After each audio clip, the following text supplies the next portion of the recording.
राजस्थान के भीलवाड़ा में एक परिवार के साथ जो हुआ वो सिर्फ एक दुखद हादसा नहीं है। ये हमारे डिजिटल जमाने की एक कड़वी सच्चाई को दिखाता है। एक ऐसी सच्चाई जहां सही जानकारी और गलत जानकारी के बीच की लाइन इतनी धुंधली हो जाती है कि इसकी कीमत कभी-कभी जान देकर चुकानी पड़ती है, जैसा कि इस केस में हुआ। ये शब्द राजकुमार तेली के हैं, उस महिला के पति के। ये सिर्फ एक बयान नहीं है, ये उस गहरे डर और गलतफहमी का सबूत है जो ऑनलाइन मिली आधी अधूरी जानकारी से पैदा हुआ था। सोचिए, इस पूरी कहानी की शुरुआत एक बहुत ही मामूली सी बात से हुई। 30 साल की संजू देवी को मुंह में छाले हुए थे। एक ऐसी प्रॉब्लम जो हम में से लगभग हर किसी को कभी न कभी होती ही है। डॉक्टर के पास जाने के बजाय संजू ने अपना फ़ोन उठाया और अपने लक्षणों के बारे में ऑनलाइन वीडियो देखना शुरू कर दिया। ये एक ऐसा कदम था जो उन्हें जानकारी की तरफ नहीं बल्कि डर के एक गहरे कुएं की तरफ ले गया। और बस यहीं से सब कुछ बदल गया। एक के बाद एक ऑनलाइन वीडियो, खास तौर पर इंस्टाग्राम रील्स ने उन्हें ये यकीन दिला दिया कि उनके मुंह के छाले असल में जानलेवा कैंसर के लक्षण हैं। बाद में पुलिस ने भी इस बात की पुष्टि की। 11 जनवरी को इसी डर के साये में संजू ने वो कदम उठाया जिसकी कोई कल्पना भी नहीं कर सकता। ये मानकर कि वो मरने वाली हैं, उन्होंने अपने 2 बच्चों की जान ले ली और फिर खुद भी जान देने की कोशिश की। और ये सब हुआ एक ऐसे डर की वजह से जिसका कोई मेडिकल आधार था ही नहीं। संजू देवी की ये दर्दनाक कहानी कोई अकेली घटना नहीं है।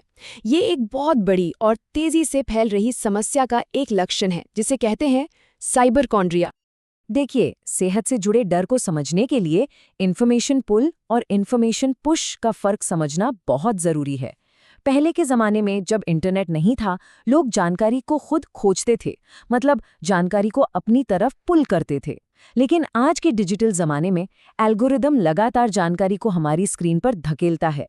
ये पुश है, और इसी बुनियादी बदलाव ने सब कुछ बदल दिया है। तो आखिर ये साइबरकॉन्ड्रिया है क्या? सीधी भाषा में कहें तो ये इंटरनेट पर अपनी सेहत को लेकर हद से ज्यादा चिंता में पड़कर लगातार कुछ न कुछ सर्च करते रहने की हालत है। ये सिर्फ जानकारी लेना नहीं, बल्कि चिंता और डर के एक ऐसे जाल में फंसते जाना है जिसका कोई अंत नहीं। मनोचिकित्सक डॉक्टर थारा रंगस्वामी भी यही कहती हैं कि यह बर्ताव कोई नया नहीं है। लोग पहले भी ऐसा करते थे, लेकिन जो चीज़ आज नई है वो है इसका पैमाना और इसकी रफ्तार। इंटरनेट और सोशल मीडिया ने इस डर को कई हजार गुना बढ़ा दिया है। तो सवाल ये उठता है कि आखिर ये टेक्नोलॉजी इस डर को इतना ताकतवर बनाती कैसे है? इसका जवाब आज के सोशल मीडिया प्लेटफॉर्म के डिज़ाइन में ही छुपा है, जिसे हम एंग्जाइटी एल्गोरिदम भी कह सकते हैं। ये एक दुष्चक्र की तरह काम करता है।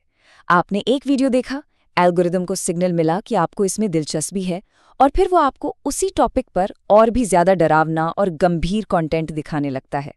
आप जितना ज्यादा देखते हैं, उतना ही गहरे उस रैबिट होल में फंसते चले जाते हैं।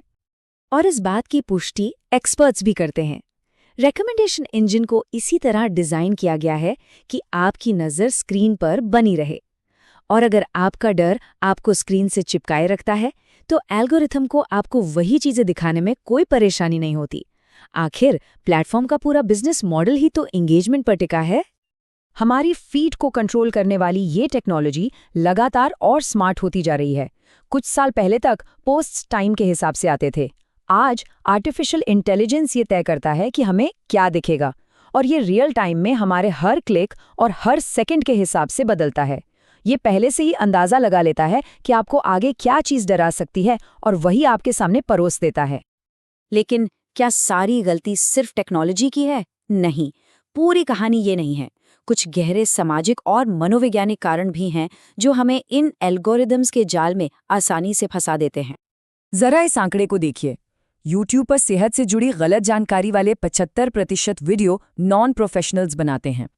इसका मतलब ये है कि हम जो सलाह ले रहे हैं वो ज्यादातर ऐसे सोर्स से आ रही है जिन पर भरोसा ही नहीं किया जा सकता। 33%। ये आंकड़ा दिखाता है कि भरोसे के सोर्स कितनी तेजी से बदल रहे हैं। खास तौर पर युवा पीढ़ी के लिए डॉक्टर की विशेषज्ञ सलाह से ज्यादा जरूरी, आसान और तुरंत मिलने वाली ऑनलाइन जानकारी हो गई है। मनोवैज्ञानिक हंसिका कपूर इसे विज्ञान को एक ब्लैक बॉक्स की तरह देखने से जोड़ती हैं। मतलब, जब लोग मेडिकल सिस्टम के काम करने के तरीके को नहीं समझते, तो वो ऑनलाइन मिलने वाले आसान लेकिन अक्सर गलत जवाबों पर जल्दी यकीन कर लेते हैं। तो जब ताकतवर एल्गोरिथम और इंसानी मनोविज्ञान का ये खतरनाक कॉम्बिनेशन हमारे सामने है, तो सवाल उठता है, इसका समाधान क्या है? और यहीं पर हम एक बहुत बड़े पॉलिसी वैक्यूम यानी नीतिगत खालीपन का सामना करते हैं। कहने को तो मेटा और गूगल जैसी बड़ी टेक कंपनियों की अपनी पॉलिसीज हैं जो सेहत से जुड़ी गलत सूचनाओं को रोकने का दावा करती हैं। लेकिन यहाँ एक बहुत बड़ी कमी है। उनकी पॉलिसीज सीधे तौर पर गलत जानकारी को तो रोकती हैं, पर उस एल्गोरिदम पर कोई लगाम नहीं लगाती जो तकनीकी रूप से सही लेकिन बिना किसी संदर्भ के दी गई जानकारी को बढ़ा चढ़ाकर लोगों में चिंता और डर पैदा करता है। संजू देवी के केस में ये जानकारी गलत नहीं थी कि छाले कैंसर का लक्षण हो सकते हैं, लेकिन एल्गोरिदम ने इस दूर की संभावना को एक खौफनाक सच्चाई की तरह पेश किया। और ये हमें उस सबसे बड़े सवाल पर लाकर खड़ा कर देता है जिसका सामना आज पॉलिसी मेकर्स और पूरे समाज को करना है। जब किसी प्लेटफॉर्म का प्रोडक्ट ही लोगों का पर्सनलाइज्ड डर बन जाए तो उसका नीतिगत समाधान क्या हो सकता है? ये एक ऐसी चुनौती है जिसका जवाब हमें मिलकर खोजना होगा ताकि संजू देवी जैसी कोई और कहानी फिर कभी न दोहराई जाए।